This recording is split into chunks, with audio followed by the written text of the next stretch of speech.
समर्थ रामदास स्वामी जी साक्षात हनुमान जी के अवतार हुए। इन्हों के अवतार समर्थ सदगुरु ब्रह्म चैतन्य गोंदवलेकर महाराज, इन्हों का स्थान जो है महाराष्ट्र में सातारा जिले में, वहाँ से करीब 60 किलोमीटर पर है। तो इन्हों का जो अवतार कार्य हुआ है, समर्थ रामदास स्वामी जी ने ही गोंदवलेकर महाराज जी के रूप में अवतार धारण किया। तो ये केवल भगवान का नाम का प्रचार करने के लिए हुआ। उन्होंने आज्ञा से हम यहाँ आए हैं। आप लोगों ने हमको जो बुलाया है, कुछ न कुछ इस समर्थ रामदास स्वामी जी के संप्रदाय का अपने को सुनने को मिलेगा, इसलिए आपने हमको यहाँ बुलाया है। तो रामदास स्वामी जी ने, समर्थ रामदास स्वामी जी ने दासबोध ग्रंथ लिखा है और एक आत्माराम नाम का एक दूसरा ग्रंथ लिखा है। ये जो दो ग्रंथ है, ये दोनों ग्रंथ समर्थ रामदास स्वामी जी के प्राण है।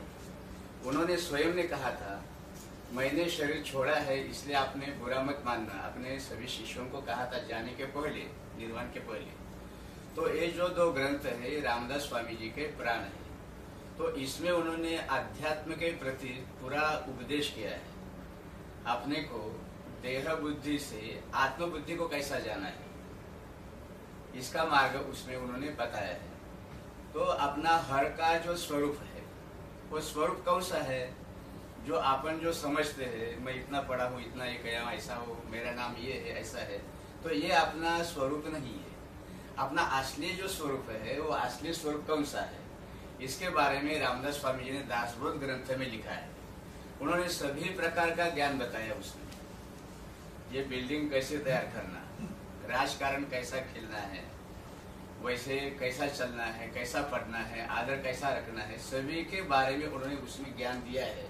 पृथ्वी में जो जो कुछ अपने को सृष्टि में दिखता है, उसका पूरा ज्ञान उसमें दिया है। एक जगह पर वो कहते हैं कि ये जो सब जो ज्ञान है, ये ज्ञान नहीं है। असली ज्ञान कौन सा है, आपको पहले मराठी में बोलते, बाद में उसका हिंदी अनुवाद कर देंगे। तो उन्होंने ये कहा है, ऐकत ज्ञानाचे लक्षण, ज्ञान म्हणजे आत्मज्ञान, पहावे आपणासी आपण या नाव ज्ञान। मतलब जो ज्ञान के बारे में उन्होंने कहा है, ऐकत ज्ञानाचे लक्षण, वो समर्थ रामदास स्वामी जी बोल रहे हैं, ज्ञान का लक्षण सुन। ऐकत ज्ञानाचे लक्षण, ज्ञान म्हणजे आत्मज्ञान। ज्ञान का लक्षण क्या बताया है, असली जो आत्मज्ञान जो है, आत्मा के प्रति ज्ञान होना, उसका ज्ञान अपने को समझना है, उसको ज्ञान का है। आत्मज्ञान उसको जो है, सभी ज्ञानों में श्रेष्ठ जो कौन सा ज्ञान है, तो आत्मज्ञान है। आत्मज्ञान कैसा है, पहावे आपणासी आपण या नाव ज्ञान। ये आत्मज्ञान कैसा है, ये जो अपने स्वयं को देखने का है। स्वयं को देखना मतलब कैसा देखने का है, स्वयं को अपन दर्पण में देखते हैं तो वो अपना रूप नहीं है। पहावे आपणासी आपण या नाव ज्ञान, अपने को देखने का है। मतलब ये पंचमहाभूत जो है, पृथ्वी, आप, तेज, वायु, आकाश, इससे जो सब सृष्टि निर्माण हुई है, इसी से देह निर्माण हुआ है। तो ये सब तत्व जो है, ये तत्व वो तत्वों में मिलाने का है। वो सब मिलाने के बाद में, सब तत्व में लीन करने के बाद में जो शेष रहता है, वो शेष अपना स्वरूप है। आत्मस्वरूप उसी को बोलते हैं। मतलब मैं देह नहीं हूँ, देह के परे हूँ। जो जो कुछ अपन बोलते हैं, ये मेरा, ये मेरा, ये मेरा, मगर अपना ये कुछ भी नहीं है। जो बोलने वाला जो मेरा है, वो मेरा भी अपना नहीं है। वो जो स्वरूप जो है, मूल स्वरूप में उसी को मिलने का है, मिलाने का है। इसी को आत्मज्ञान कहते हैं। आत्मज्ञान, ब्रह्म ज्ञान, भगवान का ज्ञान, ये सब एक ही बात है, अलग नहीं है। उसके नाम अलग अलग हुई है। जैसे एक आदि व्यक्ति है, व्यक्ति को क्या कोई बोलते हैं अंकल बोलते हैं, कोई फादर बोलते हैं, कोई और कुछ बोलते हैं। तो ये जो है उसको नाम अलग अलग दिए हुए हैं, वो व्यक्ति एक ही रहती है। इस तरह से परब्रह्म एक ही है, उसको नाम अलग अलग अलग हुए हैं। उसको कोई ब्रह्म कहता है, कोई राम कहता है, कोई कृष्ण कहता है, कोई दत्त कहता है, और कोई उसको अपने अपने भगवान के रूप उसको लगा देते हैं। मगर असली में देखा जाए तो एक ही ब्रह्म है, उसी से सब निर्माण हुआ है। कोई संप्रदाय कुछ, ये सब अलग अलग दिखते हैं, वह अलग नहीं है। सभी का मूल एक ही है। जैसे एक आधी गंगा नदी बहती है, तो गंगा नदी के ऊपर तट पर अनेक घाट रहते हैं, अलग अलग घाट रहते हैं, मगर उसका जो जल जो रहता है, जल एक ही रहता है।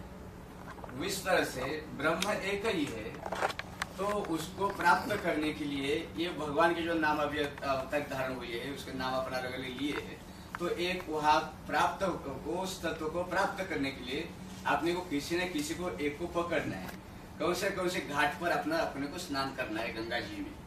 इसी तरह से ये जो संप्रदाय अनेक है, भगवान के रूप अनेक है, संत भी अनेक हुए हैं, बहुत संत हुए हैं, मगर सभी संतों का अंदर का जो एक है उसको ब्रह्म कहते हैं, उसी को जानने का है, उसी को आत्मज्ञान ब्रह्म ज्ञान सब उसी को कहते हैं। ये ब्रह्म कैसा है इसको अपने को जानने का है, तो उसके बारे में कुछ माहिती चाहिए। तो ब्रह्म जानने के लिए, ब्रह्म का ज्ञान प्राप्त करने के लिए पहले अपने को गुरु को शरण जाना पड़ता है। जैसे अपने को कुछ डिग्री प्राप्त करने का होता है, अपने स्कूल में जाना पड़ता है, इसी तरह से अपने को ये ब्रह्म का ज्ञान प्राप्त करने के लिए पहले गुरु को शरण जाना पड़ता है। तो उसको शरण जाने के बाद में उसके साथ में अत्यंत लीनता से व्यवहार करने का है। लीनता से करने के बाद में उनको पूछना है कि मेरा स्वरूप कौन सा है, इसका मार्ग कैसा है, कौन से मार्ग से मेरे को जाने का है।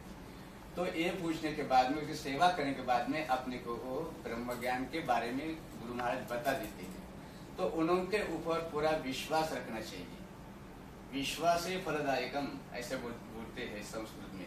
तो विश्वास जो है ये इस मार्ग में बहुत बड़ा अच्छा है, विश्वास को पकड़ के रखना चाहिए।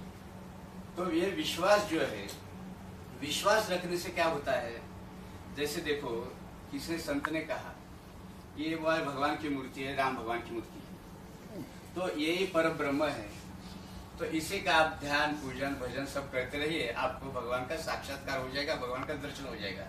तो आपने उसके ऊपर विश्वास रखना चाहिए। विश्वास महत्व का है, तो उनके ऊपर विश्वास रखना चाहिए कि गुरुजी ने जो कहा है ये सत्य है। इसलिए सबसे पहले क्या है, अपने गुरु महाराज के प्रति अपने को अनन्य श्रद्धा होना चाहिए। श्रद्धा के बिना कुछ भी फायदा नहीं है, कुछ भी फल मिलता नहीं है। इसलिए इस मार्ग में श्रद्धा को बहुत बड़ा महत्व है। भावेषु विद्यते देवो तस्मात् भावो ही कारण।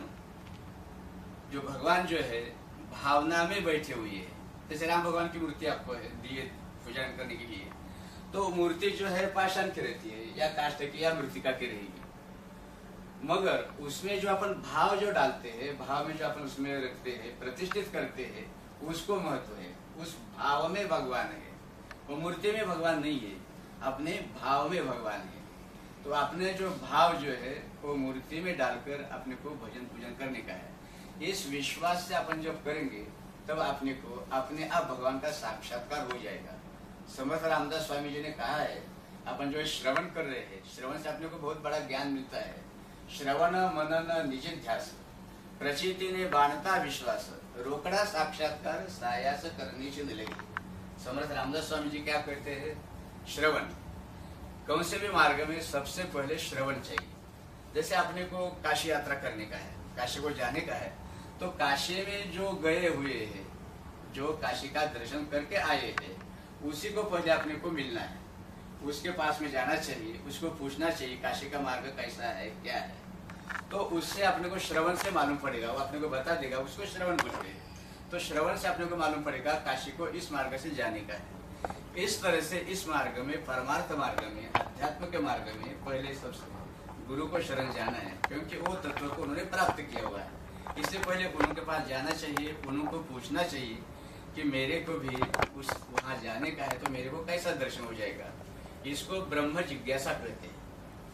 तो ये ब्रह्म जिज्ञासा होना पहले बहुत महत्व की बात है। मेरे को भगवान का दर्शन चाहिए, वो बात एक ही है। भगवान का दर्शन चाहिए, ब्रह्म का दर्शन चाहिए, ये सब बात एक ही है। स्वरूप का दर्शन चाहिए, सभी बात एक ही है। तो उनको जाकर पूछना चाहिए कि ब्रह्म कैसा होता है।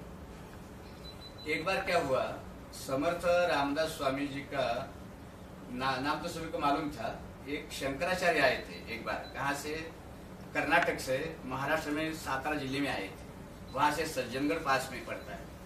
तो रामदास स्वामी जी को दर्शन करना है, उनको मिलना है, ऐसे वहाँ शंकराचार्य जी को लगा। बोले बहुत बड़े संत है, ऐसा मैंने सुना है, तो कैसे हो गए, क्या है, असली से इनको ब्रह्म का ज्ञान हुआ है क्या? सब लोग बोलते हैं ब्रह्म ज्ञानी है, ब्रह्म ज्ञानी है, इनको साक्षात्कार हुआ है, साक्षात श्री राम प्रभु उनके साथ बातचीत करते हैं, तो ये सही है क्या? इसके बारे में उनको जिज्ञासा हुई। तो उन्होंने एक परीक्षा लेने के लिए अपने शिष्य को बुलाया पास में, और उसको एक चांदी की कटोरी पास में दी, और उनको कहा ये चांदी की कटोरी लेके सज्जनगढ़ पर जाने का, जहाँ रामदास स्वामी जी निवास करते हैं। तो उनको एक कटोरी देना और उनको बोलना इस कटोरी में ब्रह्म भर के दे दो, एक कटोरी खाली है तो इसमें ब्रह्म भर के दे दो, ऐसा करके उनको कटोरी दे दी। तो वो शिष्य कटोरी लेके सज्जनगढ़ पर गया। उसको भी बहुत आनंद हुआ कि मेरे को आज ब्रह्म का ज्ञान होगा, रामदास स्वामी जी मेरे को ब्रह्म को साक्षात्कार दर्शन करवाएंगे इस कटोरी में, ऐसा उसको भी लगा। तो वो कटोरी लेकर वो गढ़ पर गए, समर्थ रामदास स्वामी जी को साष्टांग प्रणिपात किया और कहा कि हमारे स्वामी जी ने कहा है कि इसमें ब्रह्म भर के ले आना। तो उसके कटोरी और उसको देख के और स्वामी जी का वो बात सुनकर उनको बहुत हंसी आ गई। वो मन में समझ गए कि इस सन्यासी महात्मा को, इस शंकराचार्य जी को क्या देखने का है, उनको समझ में आ गया, अंतर्ज्ञानी थे भी वो, उनका ब्रह्म ज्ञान देखने के लिए उन्होंने परीक्षा लेने के लिए ऐसा किया था ये। तो उन्होंने कटोरी देखी, कटोरी में कुछ भी नहीं था, खाली कटोरी थी, और वो शिष्य ने कहा कि मेरे स्वामी जी ने कहा है इसमें ब्रह्म को भर के दे दो। तो स्वामी जी बोले ठीक है, बोले आज अभी आ गए हैं, अभी भोजन प्रसादी करो या आराम करो, और कल सुबह प्रस्थान करते समय मैं आपको इसमें ब्रह्म भर के देता हूँ। इतना रामदास स्वामी जी ने उसको कहा। तो ये बात सुनकर उसको बहुत आनंद हुआ कि मेरे को कल सुबह ब्रह्म का दर्शन होने वाले है।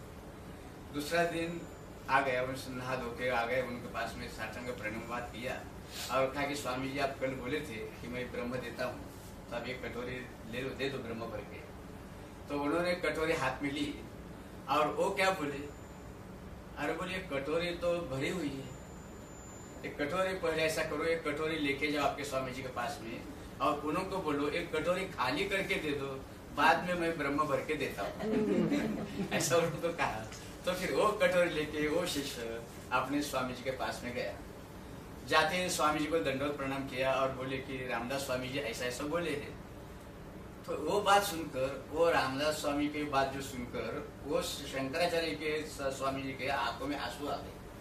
अरे बोले ये सच्चा सन्यासी महात्मा है, ये बहुत बड़े ब्रह्म ज्ञानी है, क्योंकि बोले ब्रह्म तो सब दूर है, तो उसमें कटोरी उनको तो मालूम था ये, उनको परीक्षा लेने के लिए उन्होंने भेजा था कि वो क्या जवाब देते हैं। तो वो जवाब सुनकर वो बराबर समझ गए। खग की भाषा खग जाने, खग मतलब पंछी है, पंछियों की भाषा पंछी जानते हैं, इस तरह के संत की भाषा संत जानते हैं। तो उनका वो बात सुनकर स्वामी जी को बहुत आनंद हुआ कि ये अच्छे सन्यासी है, बहुत बड़े। तो रामदास स्वामी जी जो है ये साक्षात्कारी संत है, वो समझ गए मन में। तो आपने को इस कथा से क्या मतलब अर्थ निकालने का है, यही लेना है ब्रह्म जो है वो सबदूर भरा हुआ है, कहीं वो नीचे जगह है ही नहीं, वो सबदूर है। सबदूर जो भरा हुआ है वो ये अपना स्वस्वरूप है, उसको जानने के लिए ये अध्यात्म का मार्ग है। कभी आप जो कुछ लोग यहाँ अनुग्रह लेने वाले सामने सुना, तो अनुग्रह क्यों लेते हैं, इसका क्या मतलब है? ठीक है, आपने को अनुग्रह लेना है, गुरु को शरण जाना है, पर इसके पीछे क्या रहस्य है ये भी समझना बहुत जरूरी है। अनुग्रह मतलब विशेष कृपा, गुरु महाराज की अपने के ऊपर कृपा कर लेने का है, वहां उनको शरण जाना है, उनको प्रार्थना करना है हमारे ऊपर कृपा करो। तो एक कृपा कौन सी है?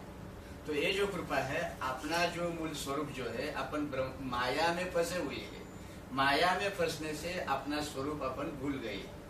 तो इसके प्राप्ति करने के लिए हमारे के ऊपर कृपा करो, कुछ मार्गदर्शन करो, इसलिए इसको अनुग्रह बोलते हैं। वो अपने कान में मंत्र लेते हैं, मंत्र द्वारा, मंत्र के माध्यम से अपने हृदय में वो प्रवेश करते हैं। एक प्रकार का ये शक्तिपात ही समझ लो, ये इस विद्या का शक्तिपात ही समझ लो, ब्रह्म विद्या का। तो वो भगवान का नाम अपने को कान में देते हैं, उस नाम को अपने को हमेशा लेने का है। केवल अभी मंत्र दिया है तो एकदम ब्रह्म ज्ञान हुआ, ऐसा नहीं है, उसको तपस्या करना पड़ती है। समर्थ रामदास स्वामी जी बोलते हैं, आधे कष्ट मग फल, कष्ट से नाही ते निर्फल। मतलब पहले क्या बोलते हैं, पहले कष्ट करो, कष्ट के बिना फल मिलता नहीं है, और कष्ट के बिना जो फल मिलता है वो फल नहीं है। इसलिए कौन से भी मार्ग में कुछ भी करने का हो तो कुछ ना कुछ अपने को प्रयास करना पड़ता है, अभ्यास करना पड़ता है। अभी अपन जो पढ़ाई लिखाई करते क्यों, फल प्राप्त करने के लिए। इसी तरह से इस मार्ग में भी फल प्राप्ति, कौन सा फल प्राप्त करना है, अपना स्वस्वरूप को दर्शन करने का, या स्वस्वरूप की प्राप्ति करना है। उसी के लिए अपने को गुरु महाराज को शरण जाने का है, और इसी को अनुग्रह बोलते हैं। अनुग्रह दूसरी कोई बात नहीं है। और अनुग्रह लेने के लिए ज्यादा कुछ ऐसा खास बंधन रहता नहीं है। यह अध्यात्म का मार्ग है, ये आत्मा को परमात्मा में मिलाने का ये मार्ग है। इसमें बंधन नहीं है, बंधन सब छोड़ने के लिए मार्ग है। इसका मतलब कैसा व्यवहार करो ऐसा इसका अर्थ नहीं है। देखो अपने को रोग हुआ है, बीमारी हुई है, कोई बीमारी जाने के लिए पहले डॉक्टर को शरण जाना पड़ता है, और वो जो कुछ दवा देते हैं वो दवा लेना पड़ती है, और परहेज करना पड़ता है। दवा और परहेज से क्या होता है, अपने आप रोग नष्ट हो जाता है। इसी तरह से अपने सभी को भवरोग हुआ है। भवरोग मतलब क्या इसको बोलता है, अपना जो ब्रह्म स्वरूप है, अपन इस संसार में आने के बाद में, इस माया में आने के बाद में अपने स्वस्वरूप को भूल गए हैं, इसलिए अपन दुख में पड़े हैं। तो ये दुख का रोग सभी को हुआ है। ये दुख नष्ट होकर अपने को आनंद की प्राप्ति करना है। इसलिए अपने को गुरु महाराज को शरण जाना है और भगवान का जाप करना है। भगवान का जाप करने से अपने को ब्रह्म ज्ञान होगा, आत्मज्ञान होगा। इस कल युग में सभी संतों ने कहा है। अपन देखो तुलसीदास जी देखो, गुरु नानक जी देखो, संत मीराबाई देखो, अनेक बड़े बड़े संत हो चुके हैं। सभी संतों ने एक ही कहा है, भगवान को नाम को शरण जाओ, नाम का स्मरण करते रहो, तो उसी से अपने को ब्रह्म का ज्ञान होगा, मुक्ति मिलेगी, आनंद की प्राप्ति होगी। इतना बोलकर अपन यही ठहरते हैं। जानकी जीवन स्मरण जय जय राम। श्री अनंत कोटि ब्रह्मांड नायक राजाधिराज सच्चिदानंद ब्रह्म चैतन्य समर्थ सद्गुरु श्री श्री राम महाराज की जय। जय जय रघुवीर समर्थ, जय जय सद्गुरु समर्थ।